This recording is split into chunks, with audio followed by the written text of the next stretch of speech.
दोस्तों नमस्कार। भारत की राजनीति आजादी के बाद कभी ऐसी नहीं थी जो मौजूदा वक्त में है। भारत की राजनीतिक सत्ता के भीतर तमाम व्यवस्थाओं का समावेश और उसे हांकने वाले इस देश के प्रधानमंत्री की ताकत इससे पहले कभी नहीं थी।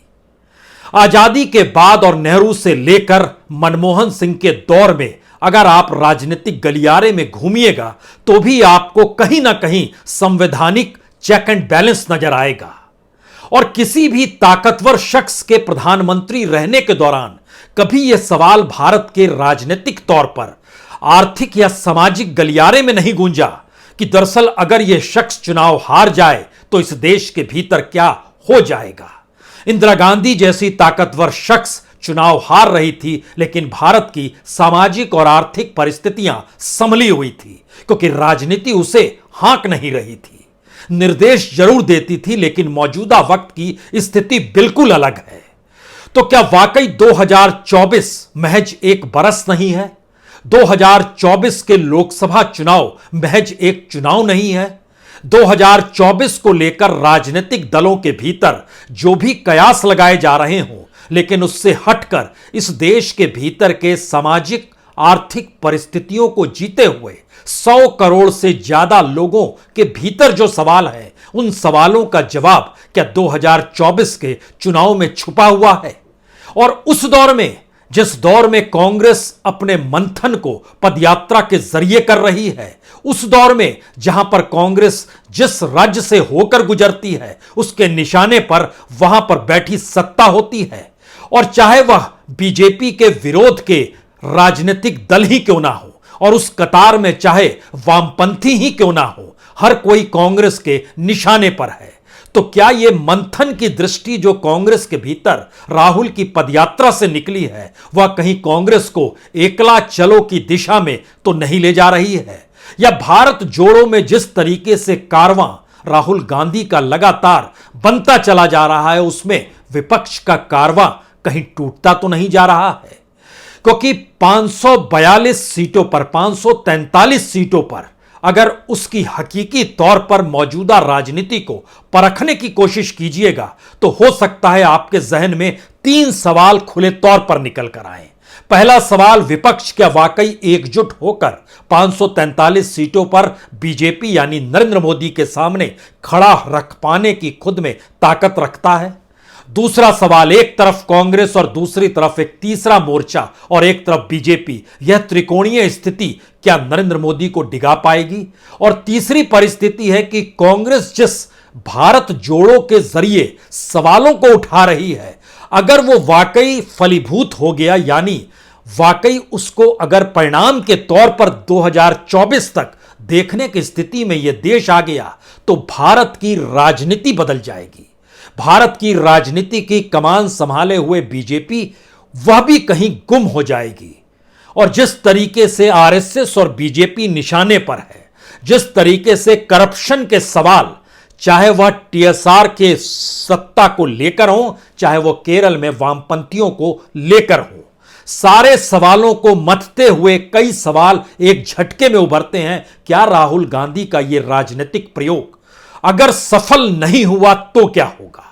और अगर यह राजनीतिक प्रयोग सफल हो गया तो क्या मौजूदा कांग्रेस जो है वह बदल जाएगी या इस देश की राजनीतिक व्यवस्था बदल जाएगी? हमें लगता है कि आज इसके परीक्षण की जरूरत है।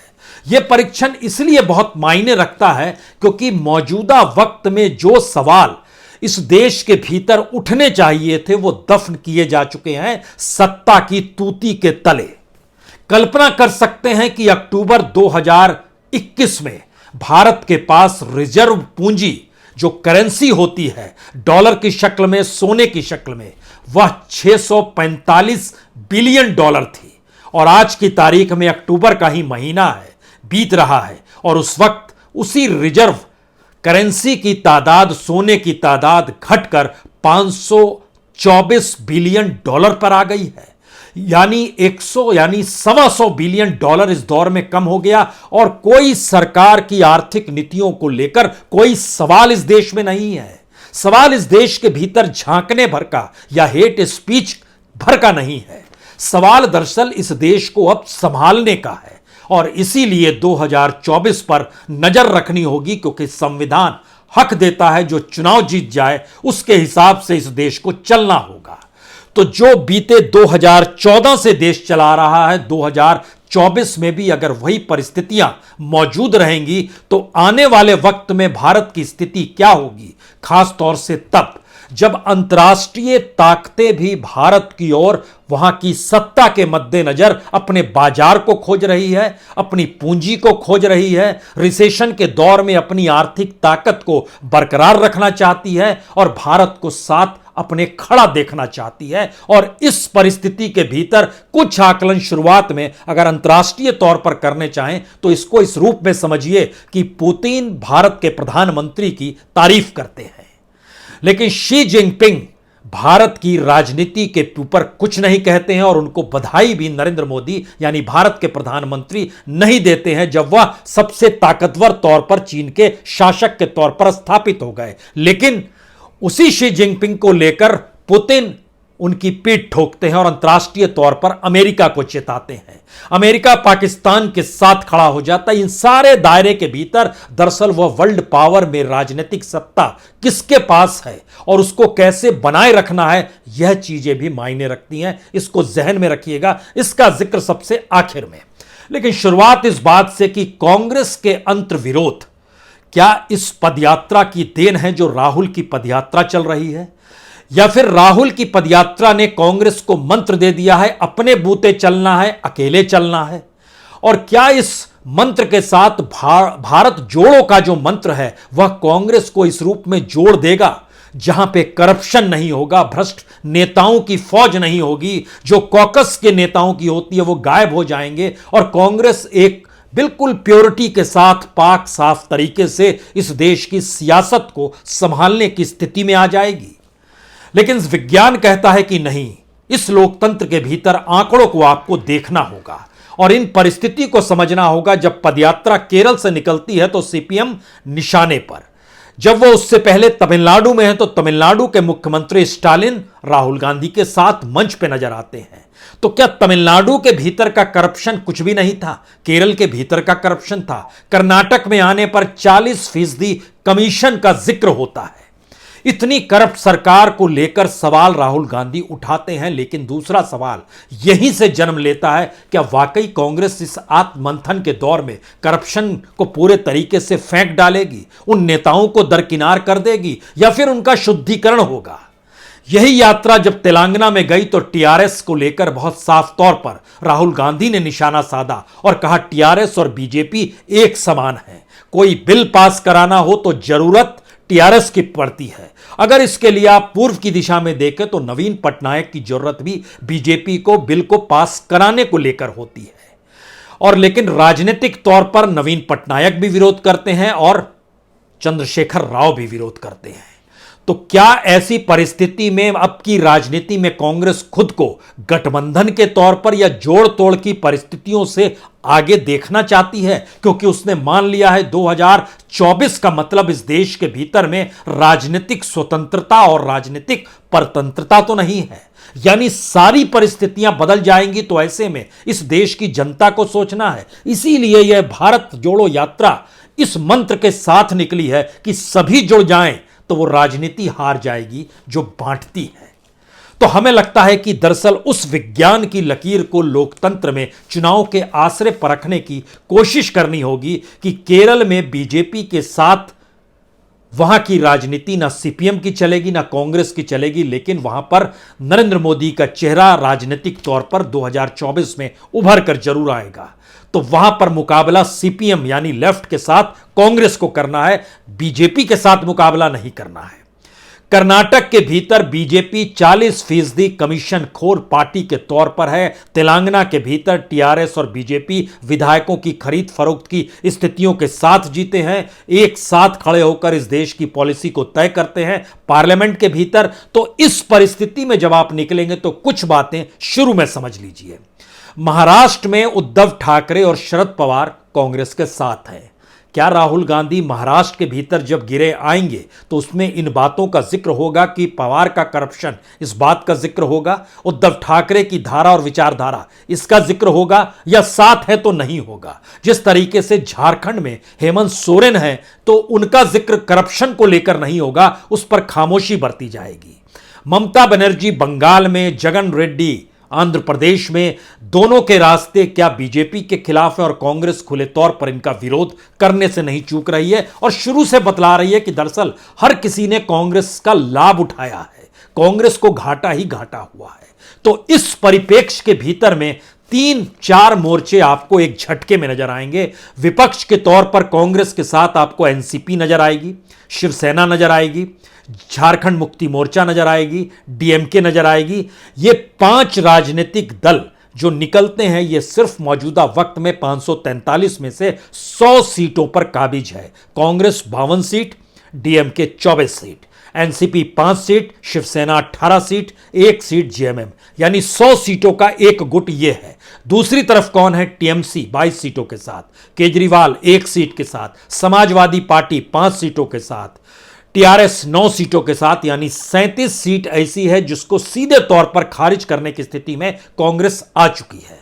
तीसरा ग्रुप लेफ्ट और बीएसपी का है। CPI 2 seat, CPM 3 seat, BSP 10, यानी 15 सीटें ऐसी हैं जिसको साथ क्यों आएंगी, कैसे आएंगी, इनकी अपनी धारा क्या होगी, नहीं कोई बता सकता है। और इसके अलावे जो 2 पॉलिटिकल पार्टी जिसमें बीजेडी और वाईएसआर का जिक्र होता है, बीजेडी के पास 12 सीटें हैं, वाईएसआर के पास 22 सीटें हैं, दोनों मिलाइएगा तो 34 सीट। यह विपक्ष की एक बटी हुई परिस्थितियों के बीच खड़ी स्थिति है। यहीं से असल सवाल निकलता है कि क्या वाकई इस देश के दर्जन भर राज्यों में कांग्रेस को बीजेपी से नहीं, उस विपक्ष से भी लड़ना है जो विपक्ष बीजेपी का विरोध कर रही है, लेकिन कांग्रेस भी उनके साथ नहीं है क्योंकि उसको अपनी जमीन इस पदयात्रा के बाद पुख्ता तौर पर नींव डालकर खड़ी करनी है। विज्ञान यही कहता है कि नींव मजबूत होगी तो इमारत बन जाएगी, लेकिन अगर इमारत के बारे में जो सोचते रहते हैं, जो छत्रप सोच रहे हैं, जो छोटे दल सोच रहे हैं, लेकिन उनकी नींव कमजोर है, तो वहां पर कुछ आपको दिखाई नहीं देगा। अध्यात्म की दृष्टि से आप राजनीतिक सत्ता को प्राप्त कर नहीं सकते, उसके लिए एक नींव चाहिए। बीजेपी का जिक्र यहां पर, उस नींव का जिक्र नरेंद्र मोदी ने अपने तौर पर बीजेपी के लिए किया और उसके ऊपर जो इमारत खड़ी की गई वह फिलहाल 2014 से 2022 तक नजर आई है। लेकिन जरा कल्पना कीजिए 2029 तक सारी चीजें राजनीतिक सत्ता में सिमट जाएगी, इसीलिए 2024 बहुत महत्वपूर्ण है।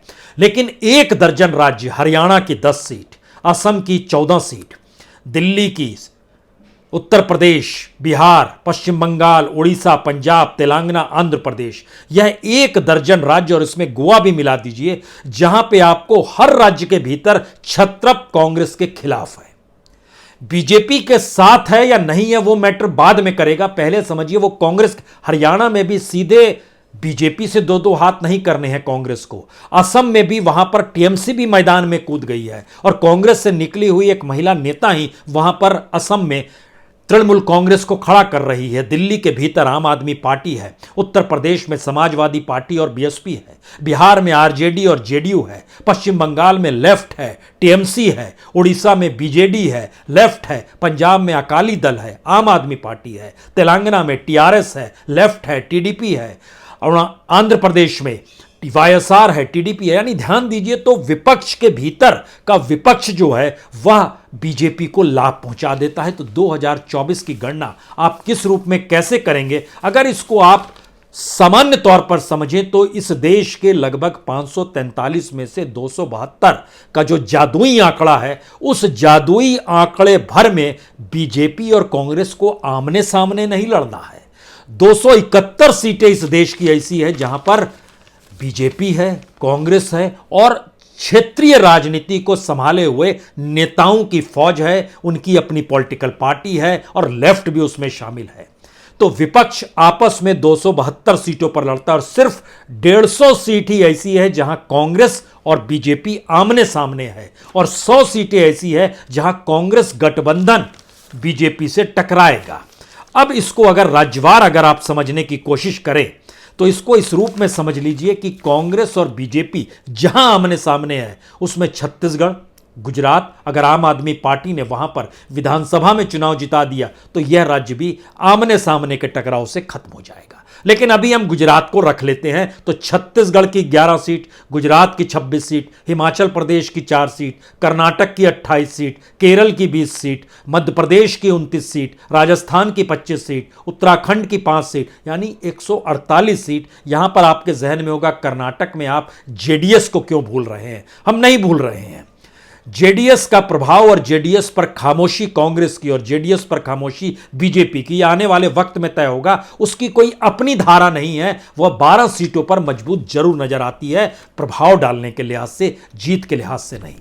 इसके बाद जब आएंगे तो आप नॉर्थ ईस्ट की जो सीटें हैं उसमें त्रिपुरा, सिक्किम, नागालैंड, मिजोरम, मेघालय, मणिपुर, अरुणाचल प्रदेश, 11 सीटों में, इन 11 सीटों में 8 सीट में आमने सामने होंगे। यानी ध्यान दीजिए, अगर ऐसी परिस्थिति के बीच इस देश के भीतर चुनाव हो रहे होंगे तो 12 राज्य तो सीधे सीधे विपक्ष आपस में लड़ेगा। 8 राज्यों में बीजेपी और कांग्रेस आमने सामने होगी। 3 राज्य ऐसे जो झारखंड, महाराष्ट्र और तमिलनाडु है, वहां पर गठबंधन है कांग्रेस का। इन परिस्थितियों में लाभ किसे होगा, विज्ञान चुनावी तौर पर यह जानना चाहता है। और जब राहुल की पदयात्रा पे समूची राजनीति आकर टिक गई है, समूचे विपक्ष की और बीजेपी की भी। हाँ, ये इसलिए महत्वपूर्ण है क्योंकि राहुल जिस पदयात्रा को लेकर, जिन मुद्दों के आश्रय निशाना साध रहे हैं, करप्शन को लेकर, भ्रष्टाचार के मद्देनजर नेताओं को लेकर, एमएलएज और एमपीज की खरीद फरोख्त को लेकर और गलत पॉलिसियों को लेकर, इसका प्रभाव और इसके समानांतर लोगों को बांटने की राजनीति में जोड़ने की परिस्थितियों को वह लेकर चल रहे हैं। अगर यह स्थिति विकसित हो गई 150 दिनों के बाद, अभी तो लगभग 52 दिन हुए हैं, लेकिन अभी भी 100 दिन और चलना है। उन 100 दिनों के भीतर यह देश अगर नॉर्थ इंडिया से खड़ा होता है तो इसका प्रभाव राष्ट्रीय तौर पर होगा। और अगर उस राजनीति को यहां के लोगों ने नकार दिया, जो राजनीति छत्रपों के आश्रय, जातियों के आश्रय, धर्म के आश्रय ध्रुवीकरण को देखती रहती है और हेट स्पीच को जगह दे देती है, तो आप समझने की कोशिश कीजिएगा कि दरअसल उसके बाद यह बीजेपी का झोला उठाने वाली स्थिति होगी। झोला नहीं कहें, बोरिया बिस्तर कहें, झोला तो एक शख्स के नाम है। झोला उठाने की परिस्थिति आ जाएगी तो क्या? यहां पर 3 सवाल और हैं। क्या यह पदयात्रा भारत की राजनीति को बदलने की काबिलियत रखती है, या इस पदयात्रा के जरिए कांग्रेस बिल्कुल अलग थलग खड़ी हो जाएगी और समूचा विपक्ष भी बटा हुआ नजर आएगा क्योंकि उसके पास दूसरी कोई परिस्थिति बचेगी नहीं? और तीसरी स्थिति है, क्या यह पदयात्रा नैतिक तौर पर इस देश के लोगों को तैयार कर देगी और बीजेपी के भीतर भी एक नई परिस्थिति का जन्म होगा, जहां पर उसके भीतर जो दबे हुए नेता हैं उनके भीतर भी यह सवाल होगा कि उनकी मौजूदगी का मतलब क्या है, क्योंकि बीजेपी के भीतर भी अभी जो सांसदों की एक लंबी कतार है, उनके हथेली में कोई ताकत नहीं है, उनके पास कोई पावर नहीं है। जो बताया गया वह अपनी कॉन्स्टिट्यूएंसी में जाकर उन्हें कहना है। और यह मुश्किल हालात हर उस नेता के साथ है जो एक वक्त अपनी कॉन्स्टिट्यूएंसी में न सिर्फ जीतता रहा बल्कि वैचारिक तौर पर भी ताकत का एहसास कराता रहा। तो जब आरएसएस को ही ध्वस्त करने की स्थिति में मौजूदा मोदी सत्ता आ गई तो बीजेपी की क्या बिसात? और दोनों ने अगर खुद को आश्रित कर लिया मोदी की गवर्नेंस राजनीतिक सत्ता के मद्देनजर, तो इसका मतलब बहुत साफ है कि 2024 का चुनाव बीजेपी वर्सेस विपक्ष नहीं होगा। 2024 का चुनाव बीजेपी वर्सेस विपक्ष और कांग्रेस नहीं होगा। 2024 का चुनाव गाहे बगाहे अनचाहे तरीके से चेहरों के आश्रय लड़ा ही जाएगा। यानी जिन परिस्थितियों में इस देश के क्षत्रप राष्ट्रीय तौर पर खुद को स्थापित करने में लगे हैं, उसमें 3 नाम लेने की जरूरत है। ममता बनर्जी, जिस लिहाज से बंगाल चुनाव के बाद शुरुआत की उन्होंने, वह आज की तारीख में आरएसएस का बचाव और आरएसएस की तारीफ करती नजर आती है, उनको आप अलग कर दीजिए। नीतीश कुमार, जिस तरीके से बीजेपी का साथ छोड़कर आरजेडी के साथ खड़े हुए राष्ट्रीय पटल पर आकर उन्होंने खुद को प्रोजेक्ट करने की कोशिश की और उसमें जब उनको दाएं बाएं से कोई बेहतर स्थिति नहीं मिली तो वह भी ठंडे बस्ते में चले गए। तीसरी स्थिति केजरीवाल की बनी है। केजरीवाल अगर गुजरात में कमाल कर देते हैं तो ये राष्ट्रीय तौर पर खुद को अपने चेहरे को रखने की दृष्टि से आ जाएंगे, लेकिन अगर कुछ भी नहीं कर पाते हैं और नहीं रख पाते हैं तो यह भी ममता बनर्जी और नीतीश की कतार में आकर खड़े हो जाएंगे। तब भारत के भीतर के दो ही चेहरे बचेंगे, एक राहुल गांधी और दूसरा नरेंद्र मोदी।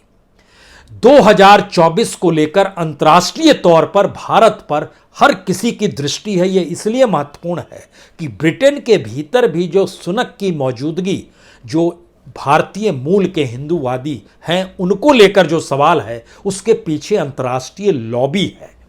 और अंतर्राष्ट्रीय लॉबी भारत के भीतर भी उन परिस्थितियों को खोज रही है कि यहां पर क्या वाकई कोई राजनीतिक ताकत ऐसी उभर सकती है जिसके पीछे खड़े होकर या जिसे सैलाब बुझाकर आगे बढ़ाया जा सके। तो क्या इस स्थिति में मौजूदा वक्त में कांग्रेस नहीं है? क्योंकि कांग्रेस के G23 को भी अगर आप परखना शुरू कीजिएगा तो उन नेताओं ने इस देश की सत्ता को संभाला है और अंतर्राष्ट्रीय तौर पर इनकी पहुंच और पकड़ उस दुनिया भर के तमाम चेक एंड बैलेंस करने वाले ताकतों के साथ रही है। लेकिन मौजूदा वक्त में कांग्रेस वहां नहीं है। राहुल गांधी एक नई दृष्टि से इस देश को देखना चाहते हैं। वो एकदम प्योरिटी के साथ कांग्रेस को खड़ा करना चाहते हैं। क्या यह संभव है जब उनके इर्द गिर्द के भीतर भी ऐसे नेताओं की दृष्टि आपकी दिशा में जाएगी ही आप कहेंगे अच्छा ये भी तो करप्ट है, यह भी तो भ्रष्ट है, इसने भी तो राजनीतिक सत्ता संभाली तो कोई अच्छा काम नहीं किया। ये सारे सवाल लगातार उठेंगे। लेकिन सवाल अंतर्राष्ट्रीय प्रेशर का है, अंतर्राष्ट्रीय कॉकस का है और अंतर्राष्ट्रीय तौर पर भारत के पावर सेक्टर को टटोलते हुए उन ताकतवर शख्सियतों का है जो भारत के भीतर भी देख रहे हैं। तो क्या नरेंद्र मोदी ने अपनी राजनीतिक ताकत को उस कॉकस के साथ जोड़ लिया है और इसीलिए वो ये मानकर चल रहे हैं कि उनको कोई डिगा नहीं सकता है? यह भी एक परिस्थिति है। और इस अंतर्राष्ट्रीय कॉकस के भीतर भारत का योगदान, क्या एक भारत अपने तौर पर सिर्फ बाजार के तौर पर है, पावर सेंटर के तौर पर है, अंतर्राष्ट्रीय तौर पर चेक एंड बैलेंस करने की स्थिति में भारत आ गया है जो चीन, अमेरिका और रशिया को लेकर जिस लिहाज से वह चल रहा है? ये सारी परिस्थितियां बतलाती हैं कि अंदर और बाहर दोनों तरफ की परिस्थितियों ने भारत की राजनीति के केंद्र में 2024 के चुनाव को लाकर खड़ा कर दिया है। और इसी चेक बैलेंस के आश्रय 2024 का चुनाव महज चुनाव नहीं है, वह भारत के उस भविष्य की दिशा में डालने वाली नींव साबित होगी जो भारत किस रूप में आगे जाएगा। और दुनिया इस दिशा में भारत के साथ खड़ी है, किस पॉलिटिकल पार्टी के पीछे खड़ी होगी, किस नेता के साथ खड़ी होगी, किस नेता को डिगाने की स्थिति में होगी, वह तभी स्थिति आएगी जब भारत के भीतर के लोगों के भीतर ये सवाल होंगे। और इस सवाल के साथ जो आखिरी सवाल जिससे हमने शुरुआत की थी, इससे पहले किसी भी ताकतवर प्रधानमंत्री को लेकर यह सवाल कभी नहीं उठे कि अगर यह शख्स नहीं होगा तो भारत की अर्थव्यवस्था संभालेगा कौन? भारत की सामाजिक परिस्थितियों के भीतर जो खटास आ गई है, जो हेट स्पीच की वजह से जो बड़ी बड़ी दरारें पड़ गई हैं, उसे भरेगा कौन? और इन परिस्थितियों के भीतर भारत के सामाजिक और आर्थिक टकराव को रोकने की स्थिति में कौन शख्स संभालेगा? ये सवाल दुनिया को भी बेचैन कर रहे हैं और 2024 को लेकर भारत के भीतर भी यह सवाल जन्म ले रहे हैं। बहुत बहुत शुक्रिया, बहुत बहुत शुक्रिया।